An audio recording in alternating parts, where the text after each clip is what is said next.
Welcome to Bloody Good Horror, covering the best and worst of the horror genre since Halloween 2007. Listener discretion is advised.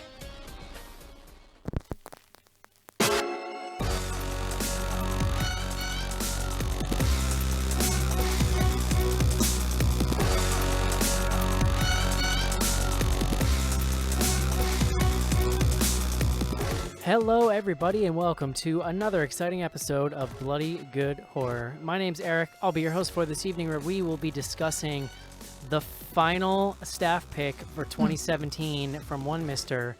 John Schnars. We'll get to that in a moment, but first of all, time to meet our merry band of miscreants. First up tonight on the show, coming to you from Chicago, Illinois. He likes to drink beer and cast shade. His name is Joe. Scusi. Watching The Beyond. Scusi. That's Joe's impression of an Italian Southern person from The Beyond. Scusi, y'all. There we go. I like it. I approve. Next up on the show, High Priestess of all things literature and books at Bloody Good Horror, Queen of the Book Club. Her name is Cece. Hello, y'all. What's up? See, you watch Game of Thrones, right, Cece? I do. How much are you loving Cersei this season? Already? We're gonna jump right into this? I don't know. Cersei and Dany both need some sense shaken into them. Oh, so. okay. Maybe Queen Cece needs to get in there and mess some shit up. Have they played Quidditch yet on this season? No, I think that's coming up the next episode. Always my favorite Get part. this guy out of here. God damn it, Joe. Next up on the show, coming to you from Indiana, his name is Casey. Hello. Casey always heralds the beginning of the show by blowing a big fat vape cloud in his camera. Yes, Ripping clouds, as the kids say. that's my segment, ripping clouds. Ripping clouds with Casey. Last up tonight, he is the reason we watched The Beyond. He's also the welcome. He's also the reason I get out of bed every morning because he's the wind beneath my wings. He is the business manager at bloodygoodhorror.com. His name is John Schnars. We're gonna go that way today, Eric. Huh? Much like the mother of dragons, Schnars has many titles that come before his name. I want to hear all of these. It was great when they introduced John to her, Yeah. and This is that, Jon that Snow. whole bit. Yeah, that was good. Yeah, That's good stuff. Davos. He He's was the pretty man. good though. He recovered well. No, it's a Davos Seaworth. He's like a top 3 character for me. Oh, yeah, hands yeah. down. He's the man. So I would like Cece and John to know that I am halfway now through The Clash of Kings. I picked up the book for probably the 4th time, but I'm doing it. your arm getting tired? What's that? Your arm getting tired? I don't know. It's a big book, you know. Well, you know what? I realized I bought the little little paperbacks, and the writing is like very tiny, and they're like kind of cumbersome. So I just got it on Kindle. Like it's amazing when you can read a book while you're pooping, how much faster you can get through it. Yeah. This is The true. problem with the Kindle, so I read I read the first one in paper, then I tried to read the second one in Kindle. Actually, no, I think I read the second and third in Kindle. The problem is if you need to reference the family trees at all, it is very difficult. Yeah, that's my problem. I can't read them on Kindle. What the I got all fuck that up are here, you John. nerds talking about? Flipping pages. That's what we're talking about. I'm gonna say this now, Schnars. I will read every book before the final season debuts. I mean, dude, we're already you've already been spoiled on all of the things that happen in the book, basically. So. I know, Yeah. but it's just a personal goal, John. Haven't you ever heard of that kind of thing? That's nice. That's good. You're He's like, bettering himself. you're all like, oh, I'm gonna run a marathon, and I'm like, you know what? I'm just gonna finish one book, and Hey. I'm gonna be really proud of myself. Setting goals goals. are goals. Yeah. That's right. Do what you gotta do. We can't all have rooftop pools, Schnars. Oh, Eric, this has turned so quickly from wind beneath my wings to class warfare. I'm You not are happy about the wind beneath my. Cece, what are you reading currently? Forget about the book club. What's on Oh. Cece Riot's personal book list right now? I am trying to read it because we do read that with the book club in September, but it's rather large, so you probably should have started it before now. Trying to read what? It. Yeah, what? Oh, okay, it. John. Oh, Oh. God, get him out of here. You dingus. Yeah.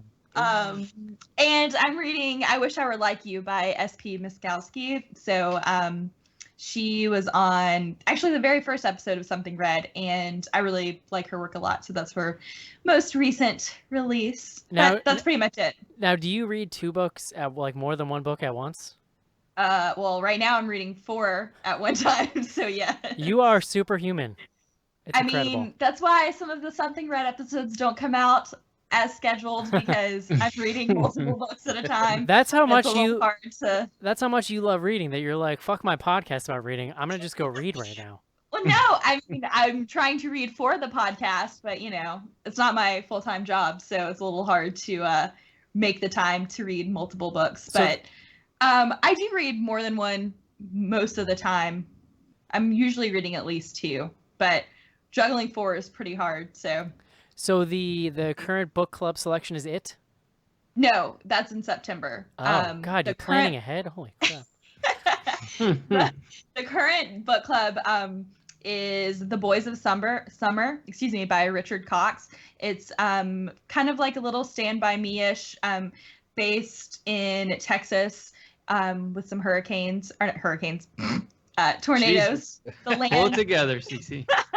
They The do get land's hurricanes in they parts do, of but these are tornadoes.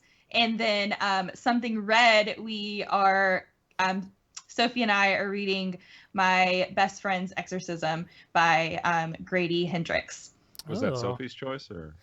No, it wasn't. It was mine. Can we just, do we want to dial down in That is 15 fine. when we start these episodes? Or? Fire knife. Are there any other dad jokes you need to make before the rest of the show, or I don't. I can't predict that. So I have a serious question for you, Cece. This is not a joke question. You don't have to answer me right now, but I've been thinking lately. Now that I'm reading. Yeah. All right, I tried to read it once, and it broke me. I could not finish it.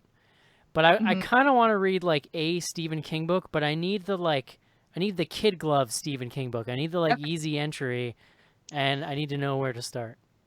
If you're not really wanting to immediately tackle a brick, which is normally all of his work, I would start with a short story collection, which are That's really, smart. really good. I like And I short know- stories. Or Yeah. like different seasons. Yeah. I would it's go like- Night Shift. That's my favorite of the collection. Yeah, Night Shift and Full Dark No Stars is actually really good. It's more of it's a more recent collection, but any of those I would suggest, because then you can get a feel for his dialogue. I think honestly, like The Shining is probably one of the most approachable in terms of kind of the core books. Salem's Lot's pretty good. I mean, even just let CC answer, could you, Jim? Just well, answer yeah, I have a lot of thoughts about the Listen, anyone who has look ever at me! Look at me, everyone! Stop it. anyone who reads is allowed to answer. I mean, even Carrie, which is like his first full, published work. Although I will say the thing about Carrie though is that if you're not used to the different formatting, the formatting of Carrie can be kind of different, difficult to read or at least enjoy at first. Now, I don't even remember. does Night Shift? I'm gonna assume it contains the story that they turned into Graveyard Shift with the bat on, or no? That's the crazy bat That's monster. Night Flyers. Night Flyers. That's King though, right? Yes. Yeah. I like that movie. It's good.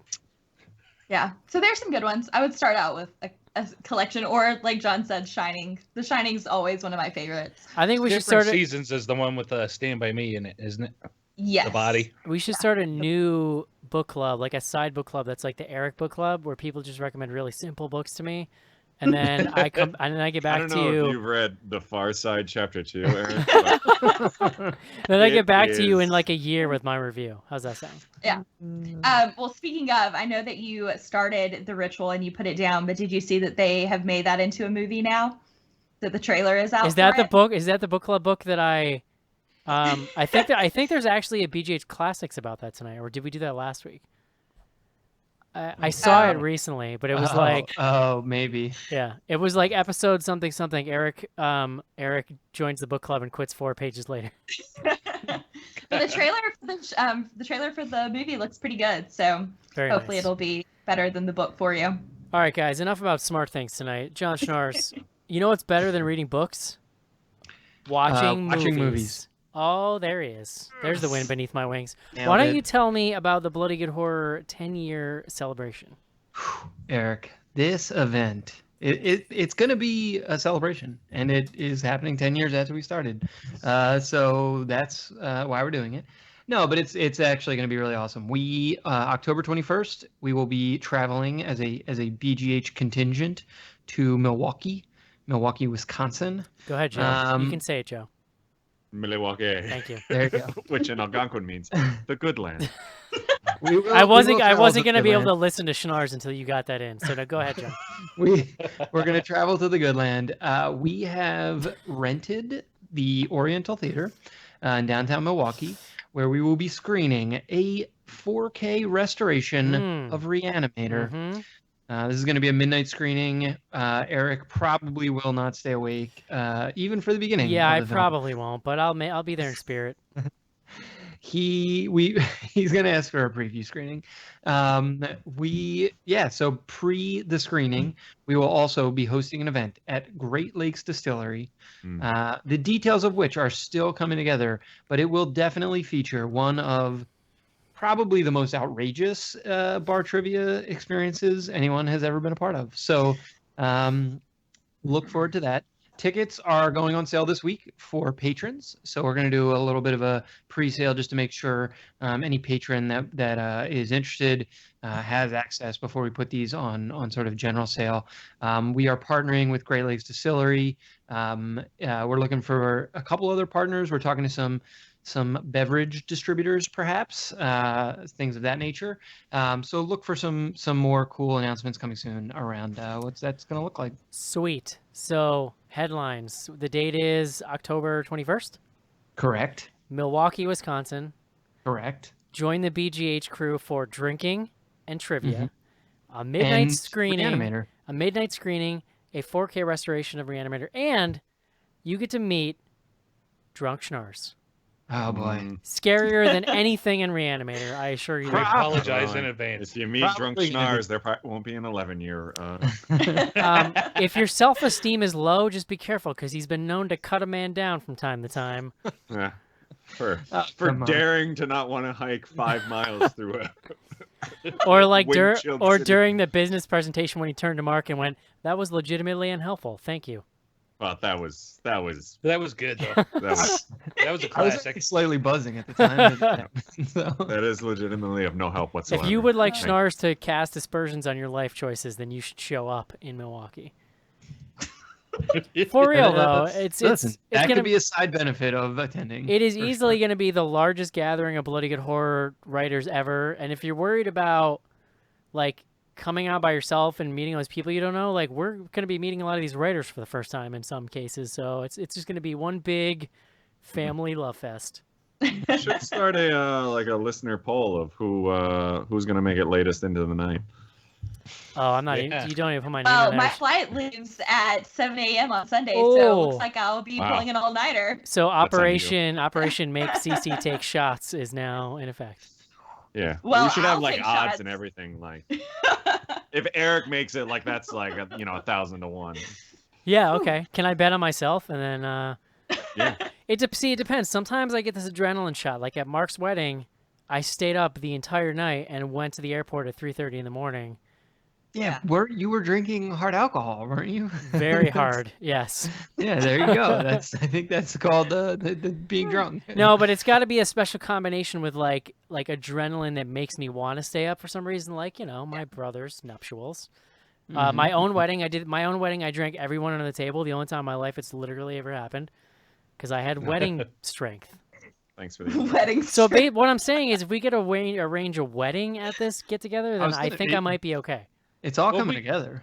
We can make the odds pretty interesting too, because I've reached the age in where, as we saw in New York, I'm starting to teeter on if I'm going to make it all night or if I'm going to say, "Hey, I'm going to go with Eric because I'm tired." Yeah. I just Don't get worry, fired Casey. up for being away from the kid and wife. You It was wanna- literally, I think it was like 2 a.m. in New York, and I was taking Mark back to the room, and I'm like, I'm gonna go out, and he's like, do you want me to come with you? I'm like, absolutely not. I don't want that. That's the funny thing about Mark, though, is like he just is like, yeah, it's probably right. Yeah. We split a pitcher at this bar after John went home, and a little guy looked like he was about to boot all over the place.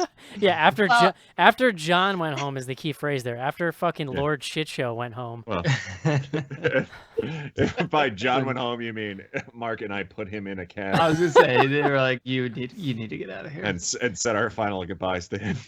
Schnars was particularly belligerent in New York City, that's for sure. Well, I thought we were going to rent a car, but if we're staying up all night and Kyle actually gets to meet, everyone that he's so excited to meet, I highly doubt that either of us will be driving to the airport. So it'll be. That's why they invented Uber. Listen, man. I hope Kyle's okay with the fact that I'm going to get really drunk and probably give him a hug. That's okay. Okay. I get a little huggy when I'm drunk. I hope he's okay with me trying to convince him to just go out to dinner with just me, like in the middle of the festivities. I think he's already hoping that happens. Do So, you want to get out of here? I mean, this thing's already pretty much up and running. Like, I got some. I've seen the movie before. I don't need to see it again.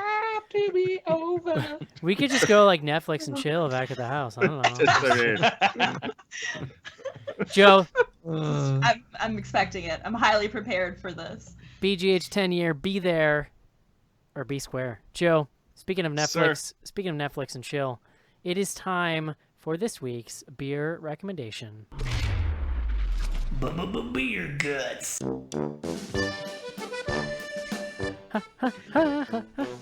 I don't know how many weeks it's been, but it still makes me so happy. It feels fresh still, you About know? that. It still feels good. The Beyond. I don't even know how to begin to explain this, but it's an Italian film that supposedly takes place in Louisiana. And there's a weird blind woman who shows up with a dog that ends up murdering her. Spoiler alert, Jesus. Well, I mean, whatever. Because of that, I picked a fine beer from a brewery in Louisiana, Abita Brewing Company, which I'm sure a lot of people are familiar with. And I picked their beer, Turbo Dog. Oh, you mean Abita?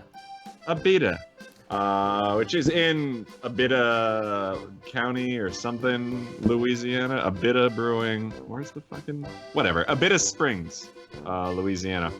So this is a brown ale, which I've talked about before on the show, obviously, but it's not... I think some people find these a little bit intimidating because, it's darker in color. It's close to like a porter or stout, but this one in particular, and a lot of them are really on the lighter side. This one, it has sort of that malt flavor to it, but it's super drinkable. Let me see if I can find... I don't have the alcohol content in front of me. Oh, God. But, it comes in about 5.6% alcohol. So not like a ton higher than like your average Bud or whatever. So, when we're out at the meetup, maybe Cece and her lover can have like 12 or 14 of these and still drive to the airport the next morning. And you're going to be fine. Great. I think a lot of people know this beer. Like, you see a bit on tap a lot. This and their Purple Haze. Everything they put out is really good. Like, I think a lot of like craft beer drinkers are kind of put off by them because they're fairly large at this point and well known. Yeah. But their beers are really good. And, if you see it on tap and it's your, the only option there other than drinking like Coors Light, then, I wholeheartedly suggest it. I still really like this beer, Turbo Dog. I think it's great. And especially, I don't know, in the summer, like at night, if it's a little cooler, enjoy yourself one. Abita.com is their website. Just and, one? Have at it. Just one? Just one. Have you ever just drank one beer, Joe? Serious question. Yeah, I'm sure at some point. I was 12 at some point. Accidentally. Accidentally. I mean, if I'm in a rush or something, I forgot I was drinking. And my favorite thing about Joe's like drinking habits is that like raging alcoholic, but any kind of beer that has the like too much of an alcohol taste, he's like, oh no, it's not for me. I don't like it. I have my standards. Yeah. I just like it. I like the many layers of Joe, that's all. There's a lot to unwrap, and you do not want to do it. There really is. If you come out to Milwaukee, you might get the chance.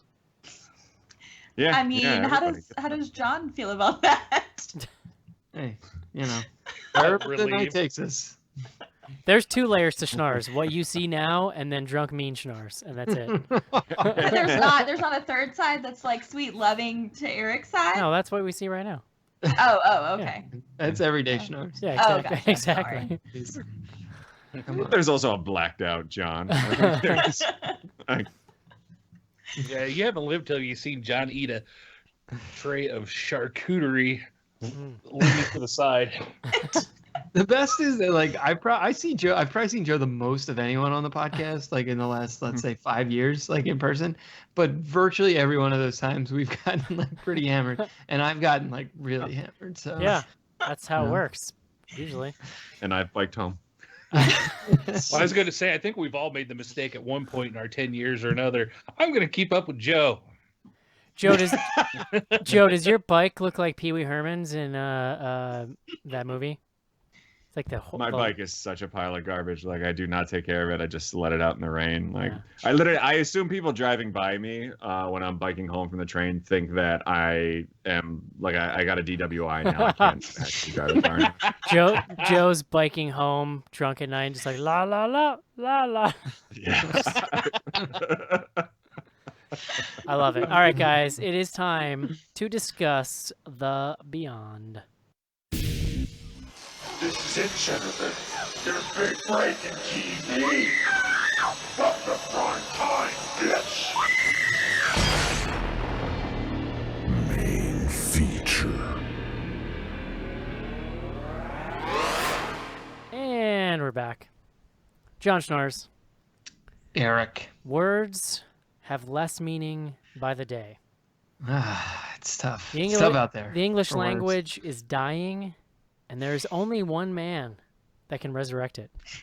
It's like I got the paddles, you know, like I'm rubbing the paddles His together. name is Schnars Damn Straight. Please, John, help us resuscitate this dying dialect that we are trying to save. Please bring us the word of the day.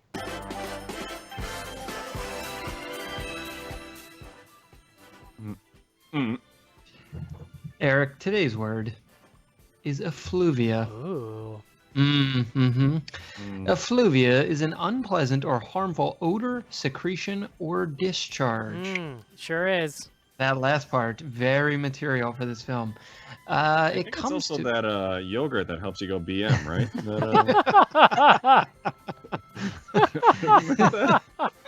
That, that what's what her name? if- Jamie Lee Curtis was hawking for a while. I'm familiar. The origin, it actually comes to us from the Latin effluere. Effluere. I don't know. Something like that. That means to flow out. Oh, Mhm. there's lots of flowing out of effluvium in this. Oh boy. Yeah. This film has some things going on. All right, John. Custard, eyeballs. Thank you, John. Tell me why you picked this. Tell me a little bit about one Lucio Fulci.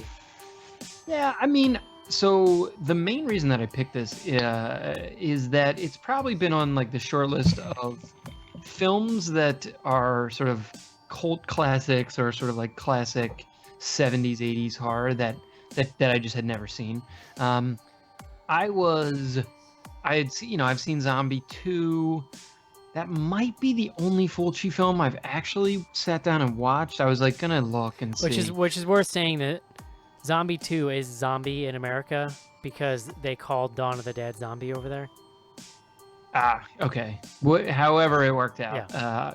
I think the screening I saw, they might have actually called it Zombie. The one with the shark. Yeah. That's Zombie or Zombie 2 in Europe. I saw a screening of that in college at a movie theater, That's awesome. and it was amazing. Yeah.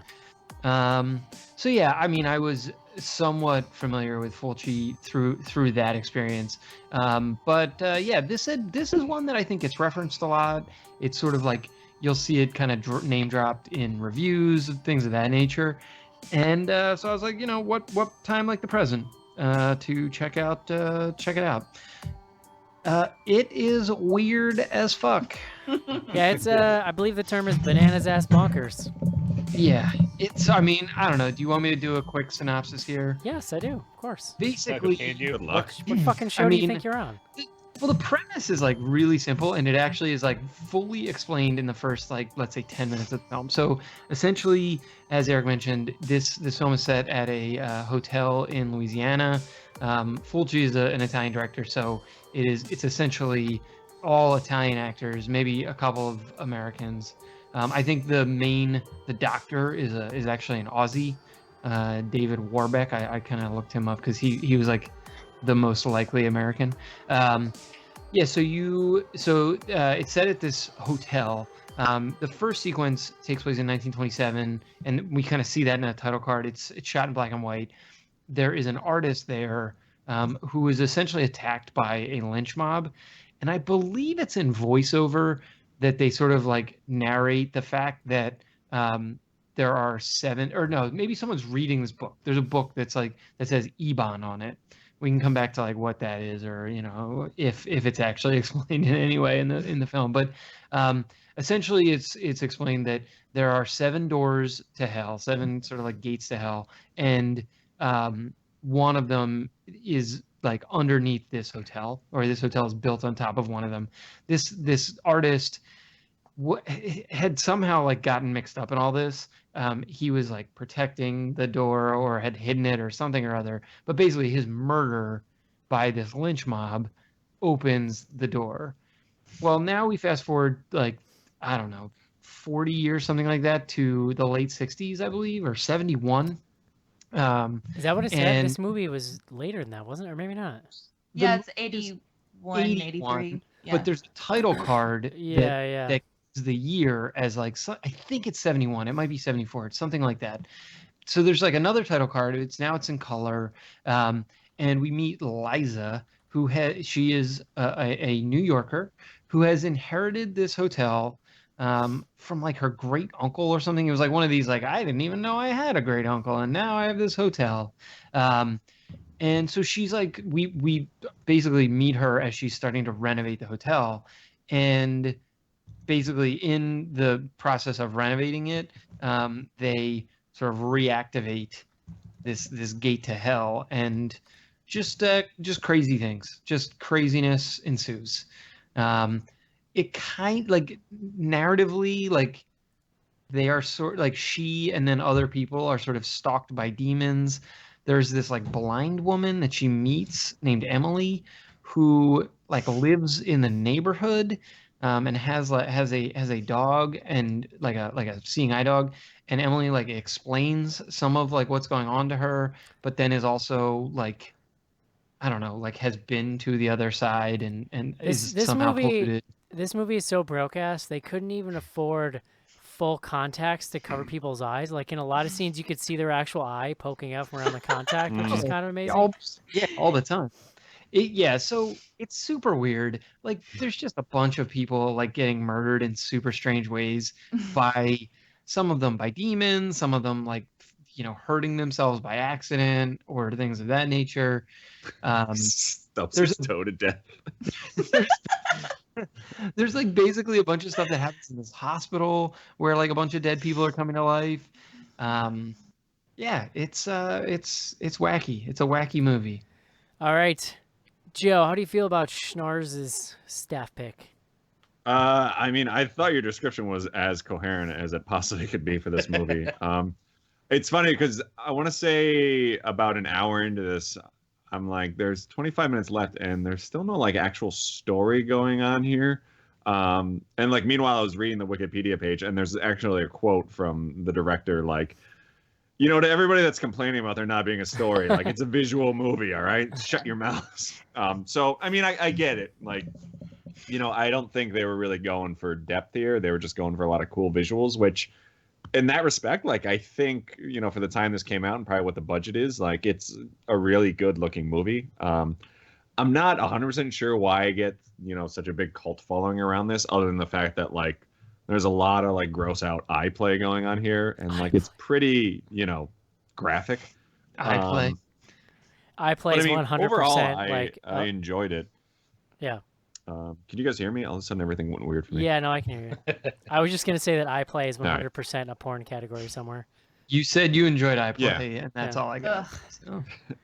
I can hear you, Joe. But I mean, no, overall, like, I enjoyed it. Like, I thought it looked really good. It was fun. Like, it's only like an hour and 25 minutes. So, even if it was terrible, like, it's not dragging down your whole afternoon.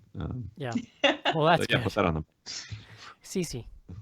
Yeah, I mean, I agree. I think that the first time I tried to see this, I fell asleep. So I wasn't expecting a whole lot the second time around, but I was pleasantly surprised. I mean, like you said, it's a visual movie, so there's a lot happening that is very, surface wise, but overall, it's kind of neat if you kind of delve into the Clark Ashton, what is his last name? Clark Ashton Smith. Kutcher. No, not Ashton Kutcher.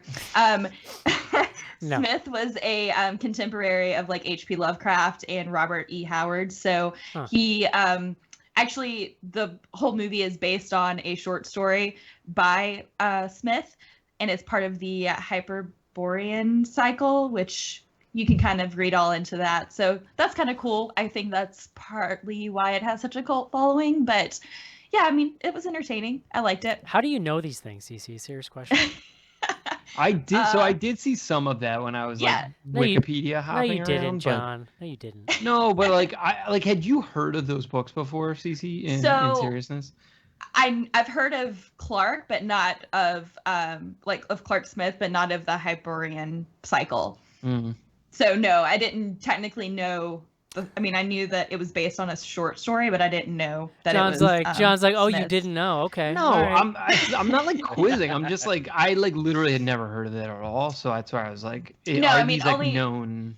Yeah, only in terms of that he and H.P. Lovecraft wrote a lot of letters to each other. So I don't know a whole lot of his work, and I didn't know that. That's what this was based on. Were they racist letters? I'm just guessing. I was gonna say. Probably. Yeah.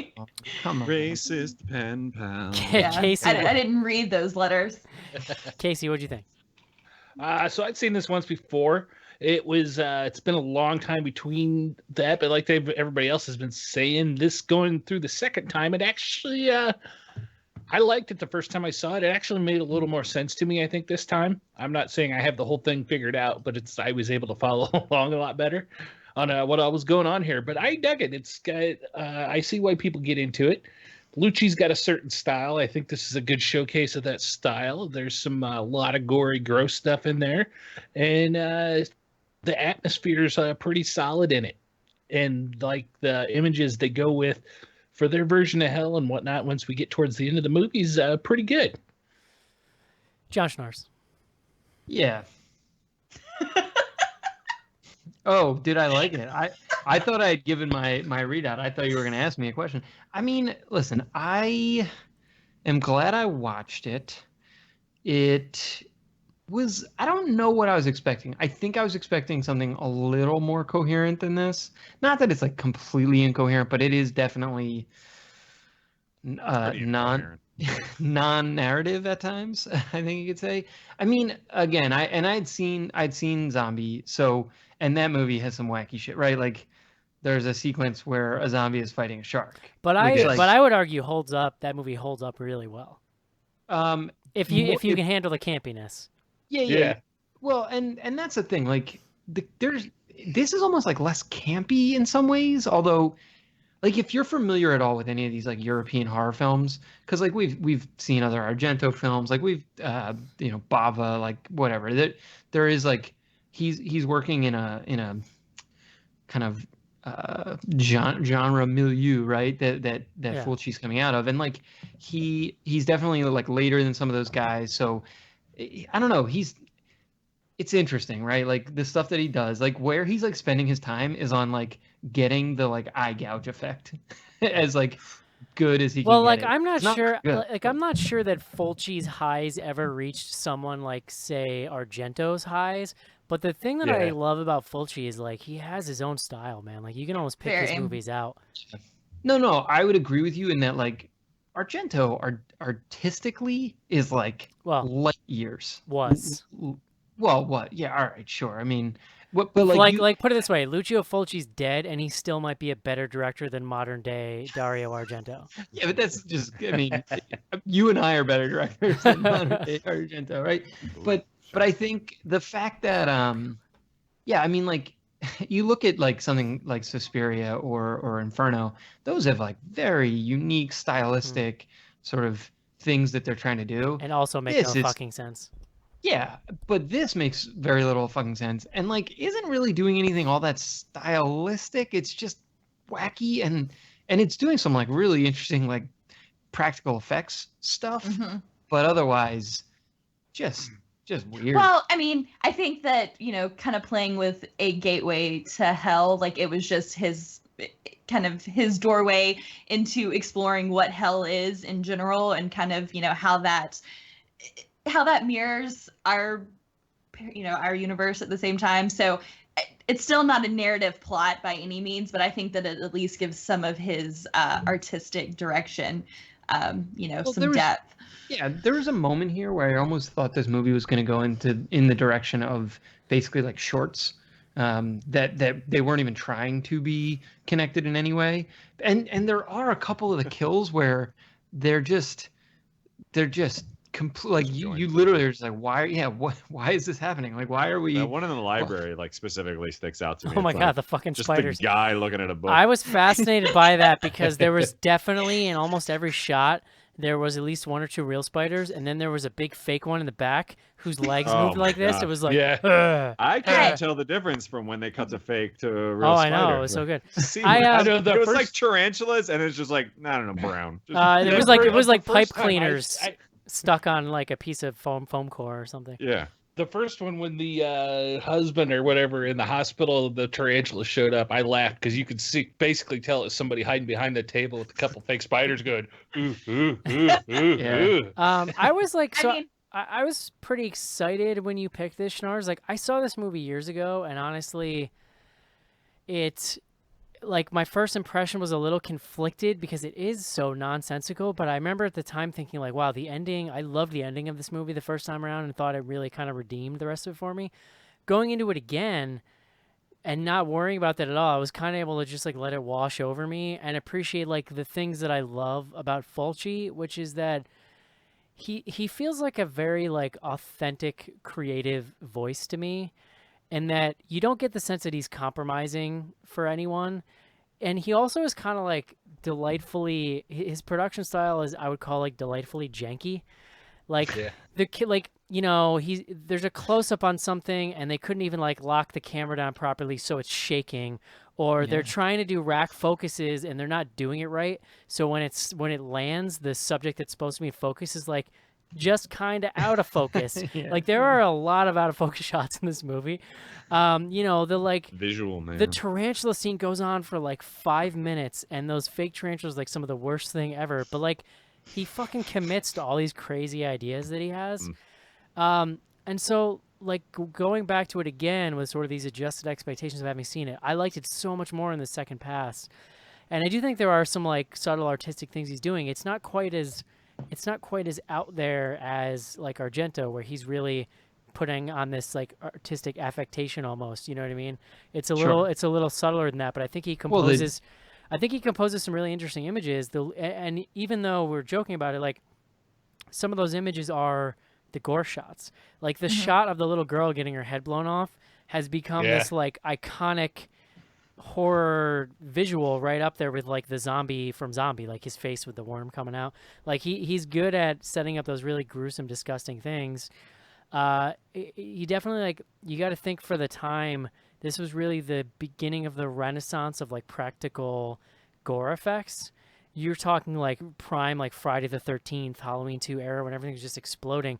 And he just like is really leaning into it, man. And just like, there's my favorite like little effluvia moment was when the girl's mother was like falls and like hydrochloric God. acid falls on her, and her then like Breaking Bad style, her melted body effluvia is creeping towards the little girl on the ground. I loved those shots of like the red foam creeping across the floor towards the girl's feet. And the girl's like acting like it's gonna friggin' murder her. But and she's just, like, well, red it's foam touches hydrochloric her. acid, right? Like I guess it might. Yeah. I don't Yeah, know. but like, Science, what, she's John. got Very well shoes put up, on. John. Like, Well, what, she got, like, anyway, different like- face in it? Like honestly, this movie is janky and it makes no damn sense, and the accents are so hilariously awful.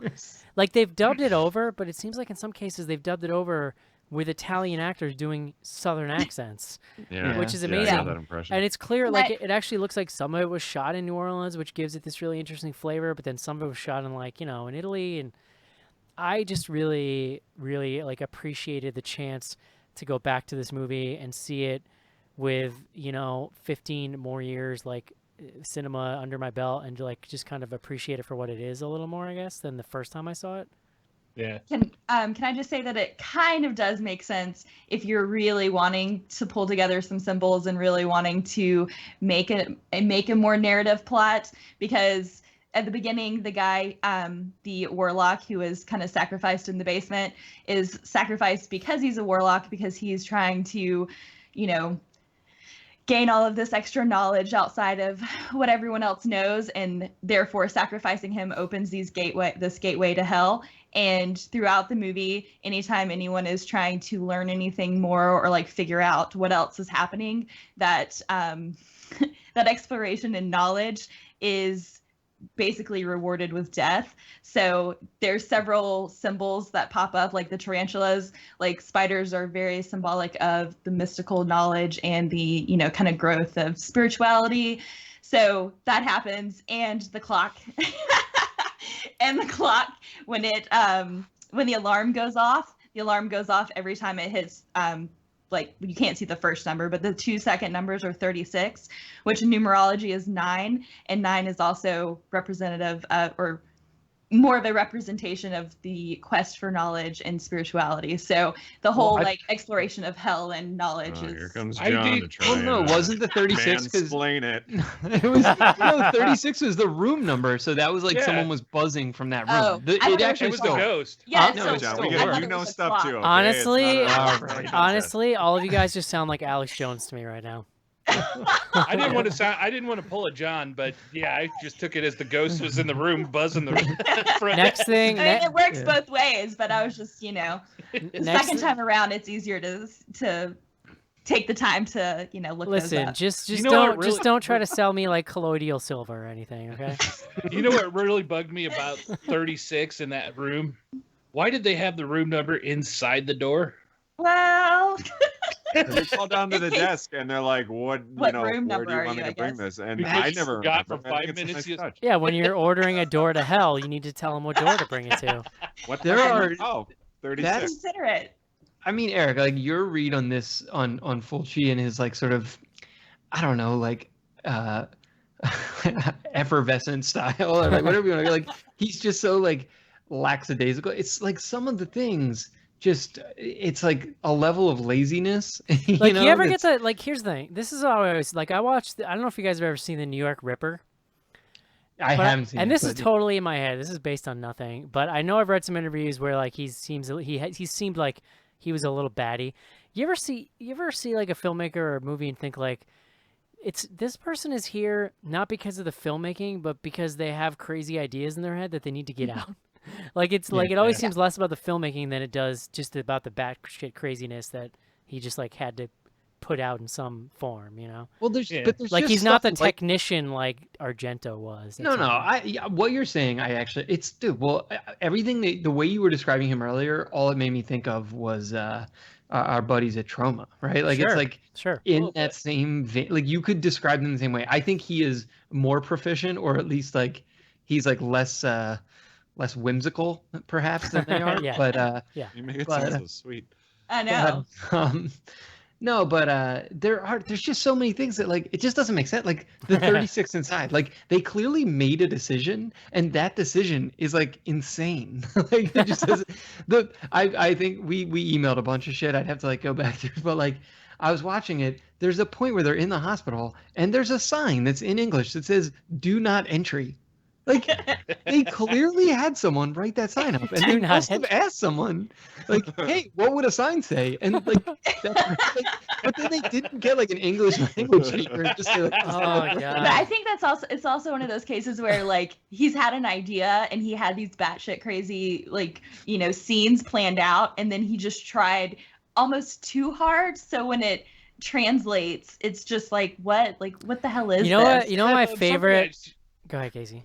I was gonna say, I think Fulci too, just from watching his movies, he's so into that batshit craziness that's coming out of his head with stuff like the sign that says "Do not entry." He doesn't give a shit about those little details. Yeah. My No, I favorite. think that's right, but it's still My favorite little recurring moment of nonsense is that every time in this movie they want a scare, but they don't have a logical plot reason to do it. They just have an off-screen clash of lightning, no matter if they're underground, if they're in a library. Like suddenly, like I could see the dude behind the camera with that big metal sheet that they hit for the lightning sound, and it's like, and then there's a flash of light, and they just scream and fall and hurt themselves. It's like worms when they just fall into the pile of worms so they can get attacked or squirm or whatever.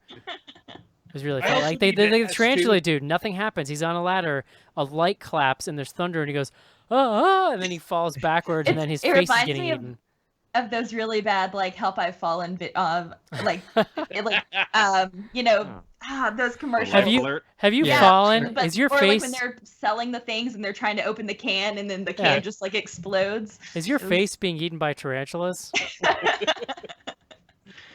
I would like to ask the not having never been to Louisiana myself, and I know Cece, I think you brought it up briefly in emails too, but listeners out there, if you're from Louisiana, do most basements in Louisiana have that much water in it? I don't think Louisiana would have basements, right? When your water Yeah. table is that That's what high. I'm curious about. That's I don't the whole know. thing. Like at least New Orleans, right? Because isn't it below sea level? So there's no Yeah. basement. That's why Like- all the cemeteries are Right, above. like, Yeah, I that's why know they don't when I- bury their dead. I know when I lived in Florida, yeah, like the water table was so high, nobody had basements. So I call shenanigans. And I mean, that's one of my favorite things about the film is like, so it's set in New Orleans, which is its own very unique place, right? With like this kind of, for at least in American terms, like a pretty deep history that in its own way, interesting way, right, is like influenced by Europeans, right? Because they were like, that's at least part of like what that culture is pulling from. But then you have an Italian director in the 80s shoot a film here, and so like it's being interpreted through their lens and their actors and stuff, and it is the friggin' weirdest feeling movie because of that. There's something like off about it, but that is kind of interesting to me. Well, I was gonna like, does New York Ripper have that same thing going on? yeah, definitely. Because it's like, I mean, New York is like a little more cosmopolitan and has like more of a, I don't know, generic city feel. Like, that New you can York, kind New of York City's kind of a little more fake. like universal too. I feel like. Well, yeah. Versus to your point, like New Orleans is like very specific. Yeah. You know, and so you're gonna try and interpret that like it's going to come out weird, and it does. I mean, there was one character like because at first I thought, oh, okay, they hired American actors to dub this version, but then there was another character that was literally slipping between Southern accent and Italian, and I'm like, oh my god, what is happening? no, none of it made any sense. That's for sure. I really like. Did you guys notice that the plumber's name is Joe? His name is Joe the plumber, and they I picked actually up on that, yeah. there's a scene like right after he gets attacked where they're like, oh, you know, I was just worried about you because of everything going on, you know, like this person and Joe the plumber, and I was like, suddenly I had this flashback to like, what fucking election was that? Was that Bush? That was It what was the like hell's her name? 2008. The woman. The, It was Palin. McCain. Sarah Palin. Yes, yeah, that you're was her right. thing. Sarah Palin. Okay, yeah. So it wasn't that Yeah. long ago, I guess. She was a big fan, obviously. Yeah, that's right. I remember now. So, what was the deal with the cataracts in this movie? Like, what was the story point? Because I thought they were fascinating and The I devil. thought they were a cool effect, but I didn't understand why. I could buy into the first gal showing up with the cataracts. She was blind, and that's why she was blind. But then the other people started to have them out of nowhere too, like the girl in the hospital. Yeah, they were people who had basically like been to the beyond, or Right. had, Okay. Beyond did. Yeah. yeah, exactly. So that was the Beyonce. signifier that they've crossed over. They've been Mhm. Yeah. beyonded. Which I've got to assume, like, he had to buy the contacts for the one, and they only sold them in bulk. So he's like, well, Just Everybody's everyone. getting- I Yeah. thought maybe they only bought one set and then they made everyone share. Ooh, that's how you get pink eye. Legitimately though, there are several scenes where they've got close-ups of people's eyes with those things on, and you can see their own eye like coming out from around. oh yeah, yeah, absolutely. Well, the one time with the first girl that showed up with the contacts, when the main girl, I can't remember any characters' names, unfortunately, besides Joe the plumber now. But when the main girl came back, the blind girl was still there, and it looked like they had dropped her contacts at some point because they were all cracked. They just fell out. She was getting extra the- beyond it. Does anyone have their favorite effect? Because I would lobby Ugh. the dog biting the woman's I was about to say that dog was the Very most violent. half-ass. Well, it was clearly like someone's hand, Yeah. I It was think. pretty much Triumph the insult comic I mean, dog so attacking there's a one. lot of eyeball torture, and there's Yeah. one in particular Yeah. where the thumb kind of goes in. Take my glasses off. The thumb kind of goes in at the nose bridge and then pops the eye out to the side, Yeah. like in a way. Yeah. That was That's pretty impressive. memorable. But to me, it's like the revolver shot on the little girl, and it's something about because he doesn't linger on it. It's way more effective than some of the other ones because he lingers in the other one so long. You see the seams, whereas with a little girl, the guy just turns and goes, bam, and then just for a split second, you just see her head just like pop open and blow up, and then they cut away. And I think that makes it like plus it's a little girl, right? And she's Yeah, but the little girl was definitely shocking, but you could definitely, even in that quick cut, you could see the rubber kind of settling in after. it's kind of like a Scanners-esque effect in some ways. Yeah. What Yeah. was anybody else counting the shots in that revolver? Yes. 'Cause he got to like 13 before he started Yeah. reloading. And Yeah. in fact, at one point, he kind of as you can see the chamber, and there's like you can see there's nothing in it Mm-hmm. because he's Well- playing with it at one point, but he doesn't put any bullets in. Yeah. It's, That guy's that whole going to, sequence. because you could argue, today's era, it's everybody knows you shoot a zombie in the head. This was 81. You could argue that you didn't know that, but at the same time, when the first zombie showed up in the hospital, that dude starts shooting him in the stomach. They keep going. He shoots the first one in the head and it drops. You'd think he'd kind of figure out, maybe if I shoot him in the head, they'll stop coming. Yeah, there was never that like conversation because I mean it's kind of unclear like if they don't. I guess they're not really zombies. They're more like, or they're like Yeah, I wasn't possessed sure. zombies or something. Demon people. Yeah. Yeah, they're just more possessed, I'd say. Zombie But he just demons. keeps shooting him in the stomach, which is doing absolutely nothing for him. It's just been a really shitty shot too. I mean, That's true. No, but then he turns around, and he blasts the girl's head off without even like aiming. Yeah. well, Yeah. he obviously hates kids. Luck of the Schnars, draw. let's talk about the ending for your rap because I like the ending a lot. Okay. The end. So they're walk basically- me through the door to hell, John. Yeah, we've basically gotten down to the two main characters, Liza and Dr. John McCabe, and they are trying to escape this hospital. They have the darndest time. It's sort of like this was the other thing that was like hilarious because they were running around this hospital, and I'm kind of like, all right, I'm ready for this movie to start wrapping up, and they legit like cannot figure out how to get outside. They keep like going in and out of the mortuary. It like I wasn't like understanding if they were like actually lost or if they just like didn't, if that was like the only At a direction. certain they could go. point, Yakety Sax should have been playing. 100%. So at some point they go through a door and they're kind of like, okay, I think we made it. And instead they are now descending the spiral staircase that takes them down into the basement of the house. And when they get to the bottom of to the basement, they sort of like walk forward, and all of a sudden now they're walking into this painting that essentially it was teed up right in the first scene. The warlock is painting this landscape of hell, and they're walking into that. They like sort of do several like sort of spin takes or whatever you want to call it. Like they keep turning 180 degrees, being like, maybe we can get out of here. And then every time they turn around, it's like they're facing the same Nope, direction. still hell. Yeah. Fun And, fact, the nude men laying in the ground during this scene were homeless vagrants that he paid with alcohol. Oh, Saw that on Wikipedia. Yeah. Oh, wow. interesting. charming. Yeah, Like, hey, I you mean, want to show your wieners in my movie? Here's some vodka. Yeah, that was probably how I imagine that was a conversation. It worked. So they walk Idiot. forward. You want to show your dick in a movie? And like, No. you guys Take are out of your brajol. We put it on a film. I give you some vino. you guys remind me. There's like voiceover at this point too, Oh, where God. somebody is like, I don't know. They're reading like a passage. Well, from yeah, the wasn't book, it so- from the beginning? Wasn't it the same From- thing that was said in the beginning? Yeah, something like that. Aegon from Egon in the book, It kept making me think of Game of Thrones. just because like Aegon. people were talking. No, Aegon. Oh, Aegon. Yeah, that's one of the dragons. The Conqueror, look European. John. So yeah, and so they walk forward and then kind of get a mid-range shot of the two of them, and they are now wearing the cataract contacts. I just always like even the first viewing, I appreciated the bleakness of the ending, which I mean the whole film is pretty. There is like silliness aside, I think what he does that I like is there's a definite creeping sense of dread the whole time, and I like that it just kind of crescendoed and ends with like, oh, now you kind of just went through the door and now you're fucked. Well, see, that's interesting that you say that too, because I had no idea that this was based on a short story. Didn't know anything about the author that wrote the story and his connection to Lovecraft and Robert Howard and all them.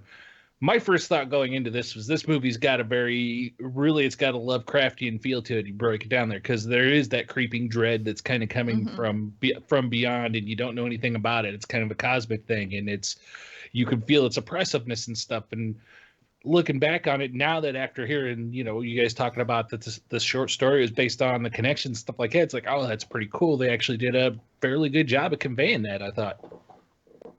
Yeah, I agree. I mean, like that was one of the reasons I was interested in watching this is, I mean, again, like the references that are made to this movie really are about the way that it sets up this or kind of crescendos to this exploration of the beyond, right? Like it's, in some ways it's like the most generic, but also, I don't want to say like the most honest. It's the one thing that's interesting, and I was thinking about this when I was watching, right, is like this movie doesn't get into any details, right? Like you get so little of the like the backstory and the kind of like lore building and all this stuff, and that actually plays into its favor because it allows you as the viewer to kind of fill in a lot of those gaps. Yeah, and so, I agree.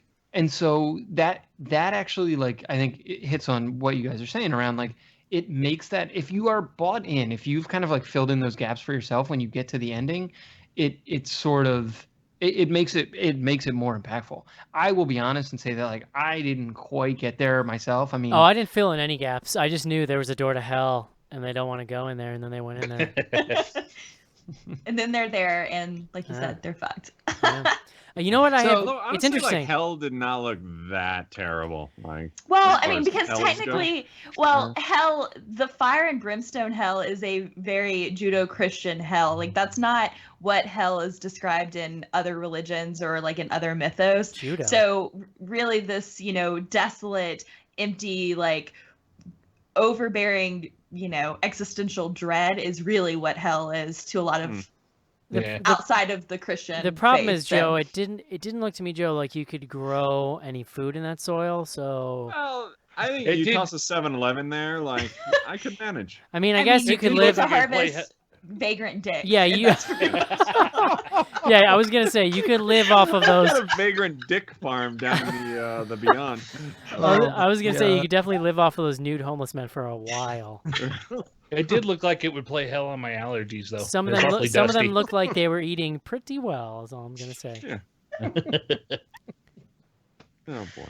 I didn't pick up on the first time either, or maybe I just forgot because it was so long ago. That the artist at the beginning of the movie was painting hell that shows up at the end. Yeah. Well, and they show it a couple other times. So I'm not, Casey, I'm not sure that I picked that up either the first time through because the painting itself doesn't look like much, or it's kind of just looks like a big blob of brown, I guess. But like seeing it again, I was able to kind of like follow that thread a little better. Mm-hmm. It's fun. It's interesting. Going back, I remembered it as they like willfully went down there to see what was going on and went through the gate.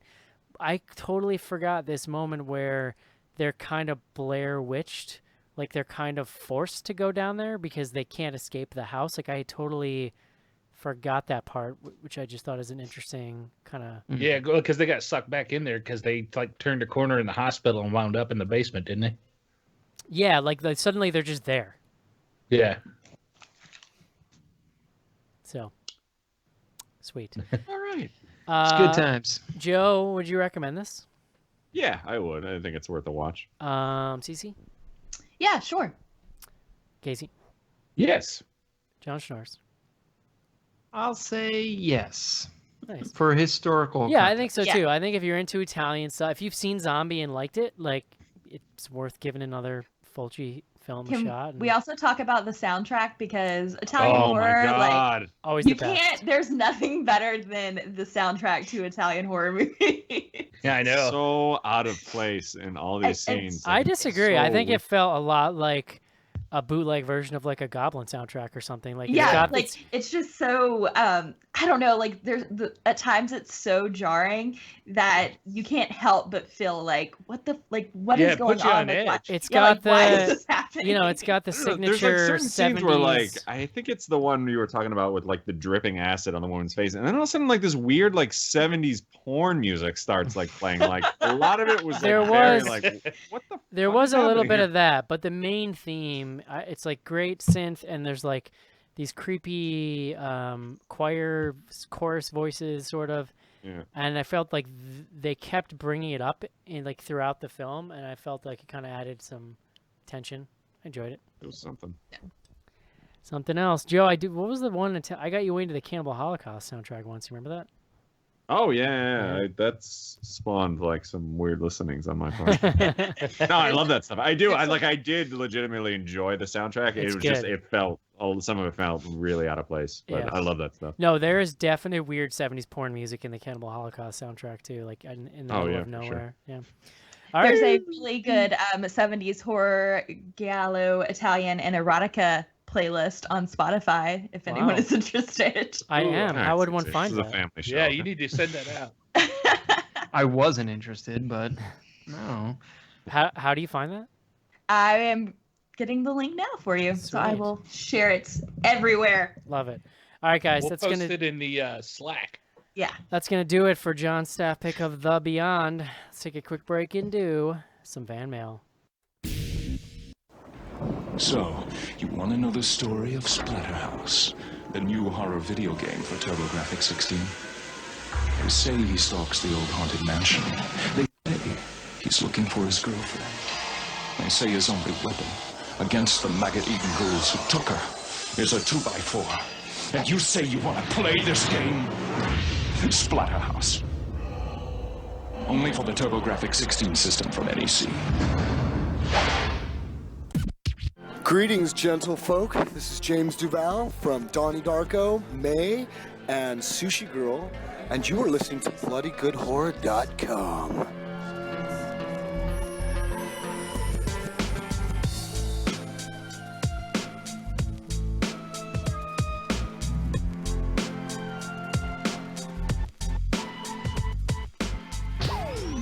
Send your emails to info@bloodygoodhorror.com or hit us up on Twitter at BGHorror with the hashtag AskBGH. And don't forget to pick up back episodes of the show at podcast.bloodygoodhorror.com.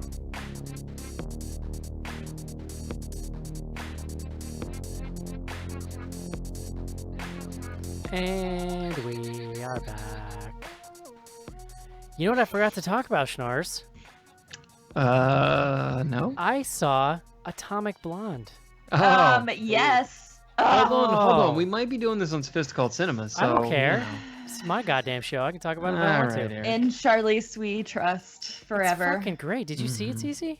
Yes. And Man. I want to chest kick everyone I come in contact with now. Right, yeah, like, so what's really interesting is, I've talked about this before, but like the trailer for that movie is like, as someone like, I have a very fine appreciation for the art of trailer cutting, and the trailer for that movie is fucking genius. But it's like, you know, it's music and it's really fast cut, but in the movie, the action sequences are actually like really deconstructed and raw, and like it's really, they really just like are kind of relying on how good the choreography is, and they're not over like born identifying it or something. You know what I mean? It's Right. like Mhm. it's more raw dog, and like the fighting is really good. James McAvoy is awesome. It's very, and like And Charlize did all of that fighting herself. Like she did all of her own stunts. yeah. It's just it's really cool, man. It's a cool movie. It's like the first movie. It's one of the first non-BGH movies I've seen in the theater in a while that I was like, I think I want to own that. I think I want to buy that. Is it as good as say like John Wick? Since that's the I obvious haven't, I comparison. haven't seen John Wick. It's pretty similar. God, I would Eric. say that John Wick has a little bit of an easier plot line. That was my only problem with. Oh, I didn't Atomic understand Blonde a was- fucking thing that was happening in the movie whatsoever. Well, Like, I mean, like John Wick is like straight revenge, Yeah. and Atomic Blonde is a So, little more like the like coolest thing There's about like Atomic Blonde, multi-twist. Well, twist right. on There's twist. multiple the layers. the coolest happening. thing is like it's set in the days running up to the Berlin Wall collapsing. So like, Yeah. that stuff is such a it's like we were talking about this last week, like it's the 80s, but the 80s as like backdrop, and then plus like the turmoil that's happening in that space is used as kind of cover for a lot of the things that our like characters are doing. Yeah. But it's like it's done really well, but it's very like spy crafty. It's very like there's a double agent and like, oh no, I'm a triple agent. Well, I'm a double quadruple agent. It's like the last 20 minutes of the movie are all Not an actual line of dialogue. the people. last Triple stamp, a double stamp. like the last 20 minutes of this movie were all just reveals, and I walked out being like, I don't know what's happening, but that was amazing. Yeah, but it was amazing. Yeah. That's how I felt. But I you need to watch John Wick if you like. I think John Wick is a straighter movie than this. Like, I have John a Wick is feeling just like there's frickin'- more murder in John Wick. Like Yes. she only really murders people here when she like has to. Like she Right. kind of is mostly There- incapacitating people until she's really like up against the Oh, wall. but so the important Nice. point here is that the director of this movie, he's actually on IMDb, he's listed as the director of John Wick, though he was uncredited. So same guy. He's basically, he was basically like a stuntman for years and years and years, and I think did a ton of like stunt choreography, and then got the chance to kind of like direct John Wick with someone else. Okay, that and then this that was, like, one of his explains first. that definitely Yeah. Have you explains a seen lot. John Wick 2 yet? Yep. Yeah. Amazing. I watched it over the weekend. It's fucking bananas. It's so good. I love it. I love John Wick. I also didn't realize that Atomic Blonde is based. It says it was based on a graphic novel in the beginning, which I did not realize at all. The Coldest City. Oh, sounds like a graphic novel Do title. you know that, John? You didn't know that, did you? Well, I saw the movie, so I did. I was like, I think he knows. Anyway, I'm should way know into it. I definitely highly recommend it if anybody was on the fence. It's like it was really fun in the theater too because the crowd was pretty into it. Oh my God, people were cheering so loud at my biggest problem was like I wanted more fight scenes because there's Yeah. basically one big fight scene and then there's like 2 or 3 other smaller ones, but the one big one is really, really good. So, Yep. yeah, That was it's good exciting. times. Had a rare excursion to a non-horror movie. It was exciting. All right. Well, Eric saw a movie, so of course. And as always, I always say this, but I'm always like, oh, that's right. Like non-horror movies get weird trailers before them. I don't even remember what any of them were, but I just remember being like, oh, there's other movies that instead of like the fucking Wishmaster or whatever the hell that movie is coming out, Wish upon. Dybbuk Box 2 or whatever. Yeah, that's what they called it. right. Yeah. info@bloodygoodhorror.com is the email address. We got one email this week from Adam. He says, hey guys, I wrote a while ago negatively about Ghost Story and pie eating. Just thought I'd drop a line as I just came out of the cinema after seeing it again for work. It was amazing, gory, scary, and 80s nostalgia. Must see. Thanks. I'm so confused by this email because he just totally dismissed it offhand the first time he wrote in. Well, yeah, I remember his first email, and it like I won't say that it like prevented us from seeing the movie because we'll probably still see it toward the end of the year when we're trying to catch up on stuff. But it got a pretty limited release, and like I was considering trying to see it in theater, and then I didn't. So I didn't see it mostly based on this dude's email. I know, Because Adam. I was come like on. just on the fence enough. I want Casey Adam. Affleck. Adam, make up your mind, bro. He goes on to say, P.S. I heard Joe ask where I work. I work at the equivalent of the MPAA, but for Australia. Oh, Interesting. So there you go. Just outed himself. info@bloodygoodhorror.com is the email address. We're also on Twitter @BGHorror with the hashtag AskBGH. Schnars, if we wrapped up early tonight, I would not be mad. All right, so we actually have a bunch of BGH classics and then a handful of SBGH. So let's power through, and we'll go from there.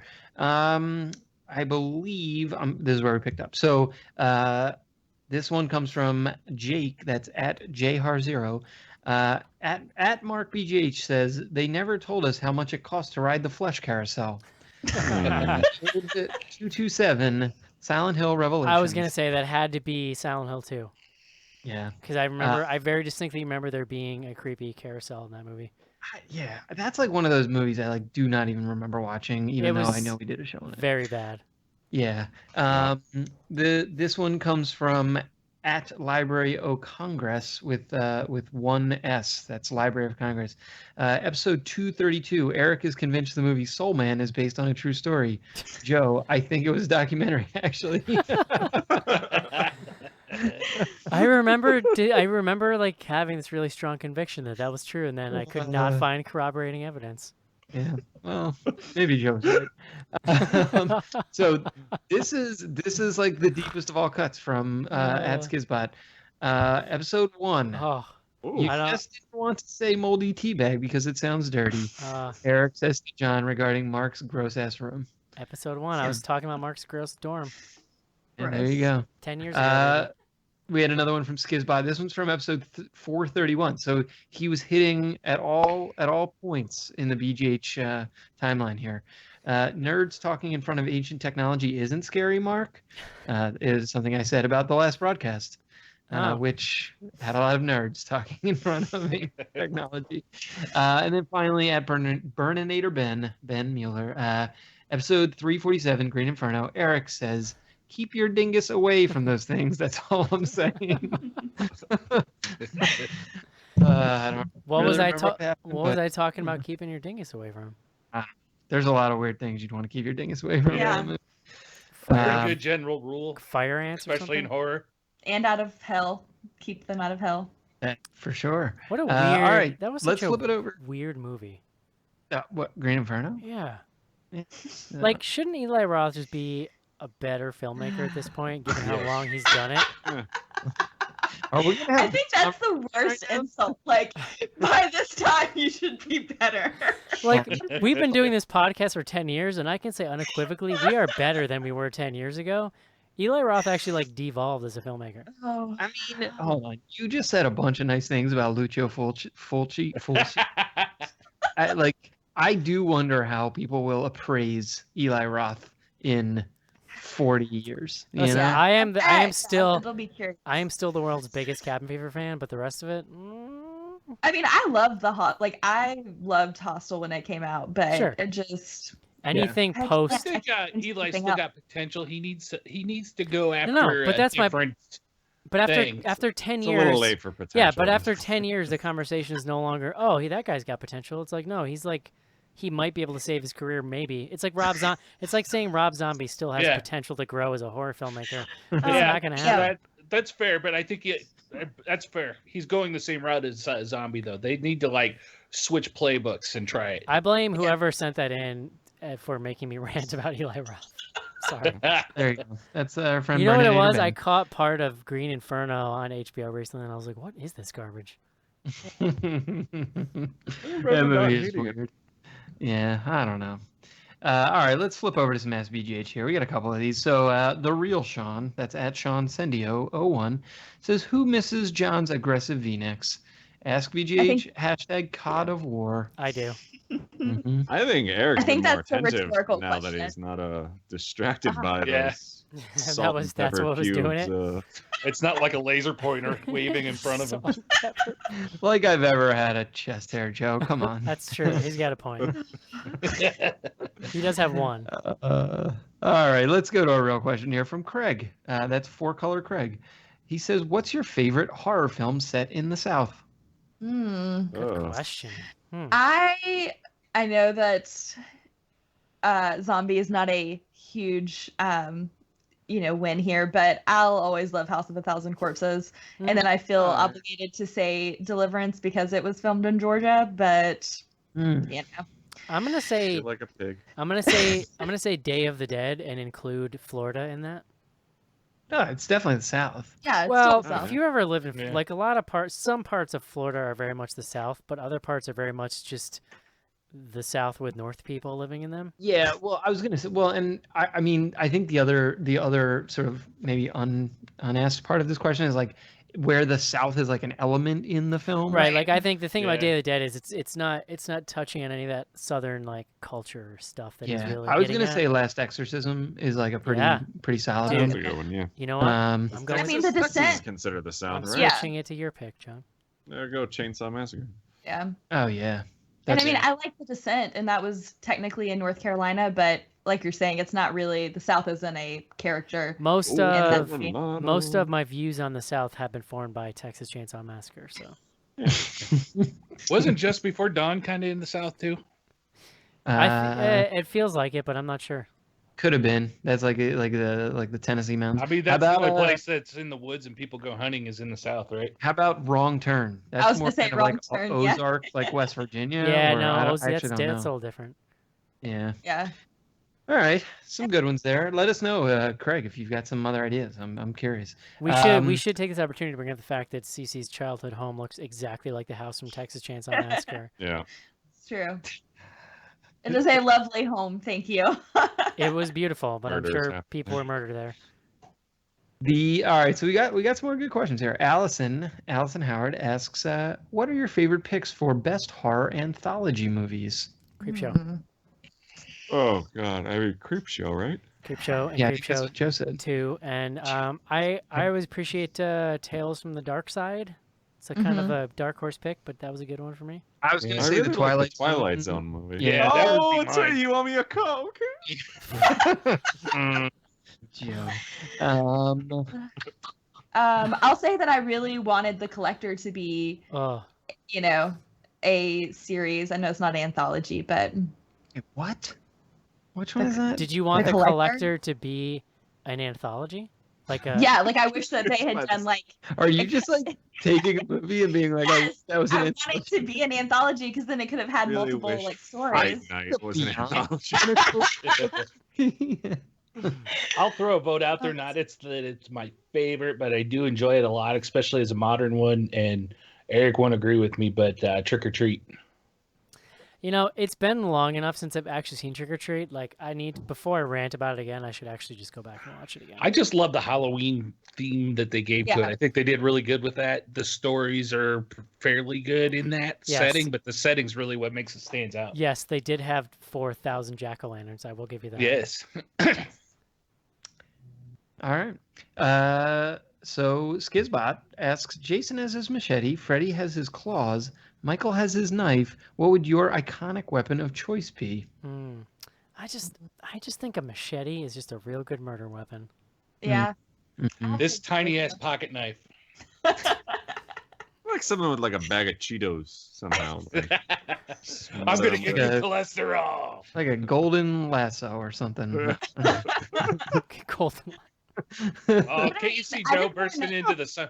Can't you see Joe bursting into a summer camp cabin with a bag of Cheetos? It ain't easy being I'll cheesy. get you.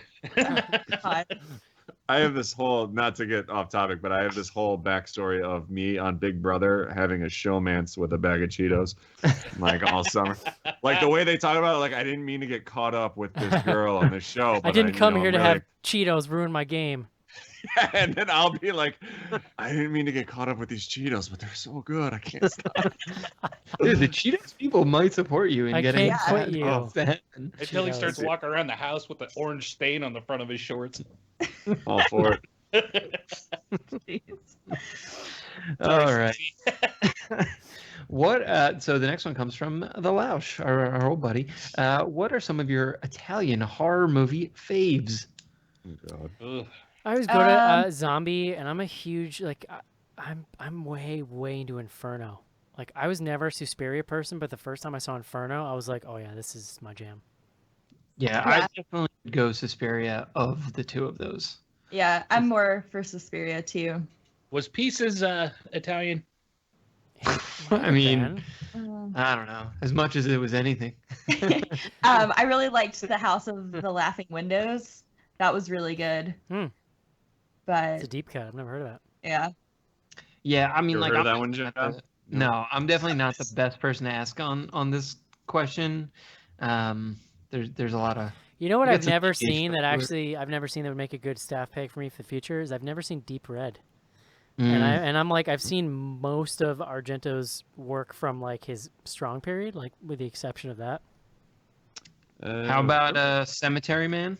That's yeah. more recent. I think Demons. I don't know if we ever discussed that on the show, but that movie scared the shit out of me. When I Yeah, was I've heard that. I I'm haven't kind seen of that one into either. Demons 2. Have you ever seen Demons 2? Yeah. They're in like an apartment building. I kind of like that one. Yes. Yeah. Yeah, those are good. Another Argento one that I really love that is kind of overlooked sometimes is Phenomena with Jennifer Connelly. Phenomena. Dun, I love that. dun, It was dun. called Creepers in the U.S. Right. What year was that? I love that movie. I'm gonna say mid '80s. Jennifer Connelly. I don't know. It's kind of like it's got like a dark fairy tale fantasy thing going that I really enjoy. Well, there you go. As far as some weird ones. speaking of Italian flicks that sometimes crosses over with horror flicks, I have never gotten a good grasp on the giallo genre. Mm-hmm. So, Yeah. if any listeners out there got some good recommendations, feel free to hit me up on Twitter at KCBGH because I'd love to get a better feel for it. Because the ones I've tried watching, I think like the bird with the crystal plumage just confused me. Have you ever seen Tenebrae? Yes, I once, but it's been forever. Tenebrae is kind of where I feel like Argento started turning like that genre into more horror, and it's definitely got a lot of those tropes, but it's like there's a lot of blood and gore. So I recommend that one a lot. But I think that those films are interesting as prototypes for what guys like Argento started doing in the '80s. But I can't really go back to them; they're kind of tough to watch. Because like the whole giallo thing is kind of when I first discovered those, people were talking about them along with like Argento horror flicks and stuff, and I think I picked the wrong ones to get started with. It's like this isn't scary at all. What the hell am I doing? It was definitely a way, like when the horror communities really started forming online. I feel like knowing about giallos was a way to like pump up your horror cred, but it doesn't necessarily mean they were harder to all... find back then. Yeah, exactly. Like it was a thing you could discover, which made them really exciting. I don't necessarily know that it makes them very good, but there's some gems, I think. Yeah, you should ask both John and Andy know a fair bit about the old giallos. There's a great website that I used to frequent back in the day, as far back as I would say 2002 or 3, that just has hundreds and hundreds of reviews of these types of films. I will send it to you right now. It is called Hysteria Lives. So this site's been around at like 20 years probably. And I don't know, it's kind of interesting. He breaks it down by like the eras and stuff. All right. We have one more question. Oh. From one Keith Hendershot. That is at Hendershot Keith. Is there any movie weirder or more unnecessary to remake than Suspiria? Like Cannibal Holocaust, Zardoz, or The Deer Hunter? Yeah, I'm curious to see how far down the rabbit hole they go of like duplicating that style, because that's really what makes Suspiria interesting. Right. Yeah. I just feel like there's almost no point in trying, because whatever they do, it's like not going to be that, and it's just. I wonder if they're going to add like a sensical plot to it. Is my biggest question, because like not much of Suspiria can be followed. Well, and my biggest problem with that, because that's got what's her name, Chloe Grace Moretz is playing the forbidden role, and she's delightful. Isn't Tilda Swinton in it too? You're never gonna match the soundtrack either. Like as much as I'm not a huge fan of Suspiria, I think it's got probably one of the best soundtracks in horror history. It was like peak Goblin for sure. What if they just like reuse the exact same soundtrack? Then they wouldn't have to mention it. It does have Tilda Swinton in it, Cece. Yeah, I'm weighing. Well, the point I was going at too, though, is my problem is I see them remaking Suspiria. They cast Chloe Grace Moretz, and the only thing that comes to mind is that remake of Carrie, which was not good at all. Did you see that? Did you see that Tilda Swinton was being considered for it at one point? Yeah. Yes, I did see that. That come out. Although you know that the guy who plays it was also in Atomic Blonde. Plays what? Oh shit! Really? Plays Pennywise? Who was he? Yeah, the guy who plays Pennywise was her Berlin and James McAvoy's Berlin contact, wow. like the bartender. You know, I don't want to be an old man, but it bothers me how young he is to be playing it. Yeah. Like I always pictured it as a more like, I mean, not that Tim Curry was even that old, but he just looks more haggard. Yeah. It's Alexander Skarsgård's brother. I don't know how to say his name. It's Bill Skarsgård. Yeah. Yeah. He's a little too fresh-faced. Nailed it. What I'm trying to say is not my it. Okay. I don't really. I think he's got a nice demented Cupid doll look to him. Yeah, I think he's fine. There's just something about it that feels off to me about what I picture the character to be. It's what's important, I think. Coming soon. That's all we got. Sweet. So Info we at can wrap up. bloodygoodhorror.com. What are we doing next week? We haven't even talked about it yet. We are doing this- The Dark Tower. Oh, Ooh. Speaking I- of Stephen King things. hot take, Schnars. I am completely, as someone who's never read these books, I'm totally nonplussed by that trailer. It gives me nothing. I concur. Yeah, I mean, I'm excited because it's Idris Elba, but I mean, it's set after technically the series. So, Okay, so it's pretty much like setting it up and then moving beyond. yeah. Yeah. It's probably the smart thing to do, I guess. Oh, yeah. I mean, I'm glad that they decided to do it that way, but you like, know, are the books scary? Because nothing about Matthew McConaughey in a black suit do I find scary. no, No. it's more fantasy, like science fiction than horror. It is Yeah. cool when he goes like this and he puts the bullets in the gun. That's kind of cool. But I It's don't. like a sci-fi western. Other than that, Yeah. like nothing in trailer form about the mythos grabs me, and I'm curious to see how I'm gonna get into the film. Yeah. I heard that he kills with his heart and not his gun. Mm. Yes. Aw. Is that in the Fine. book, or is that like, did Stephen King come up with that? I don't know. I don't know. I haven't read Doesn't the whole sound series. like it. Yeah. There's like 7 books of them going on about the whole. I think it's called Quartet of the Gunslingers, which is like their whole philosophy thing. That's all I remember. I'm gonna stick to my Wow. short story books. Thank you very much. All right, guys. Very good. That's gonna do it. That's gonna wrap up probably the last round of staff picks for 2017. Maybe we'll get some more 2018. Mr. John Schnars with The Beyond. Hope you enjoyed the show. We'll talk to you next week. See you. Goodbye. Goodbye, everyone. Bye bye.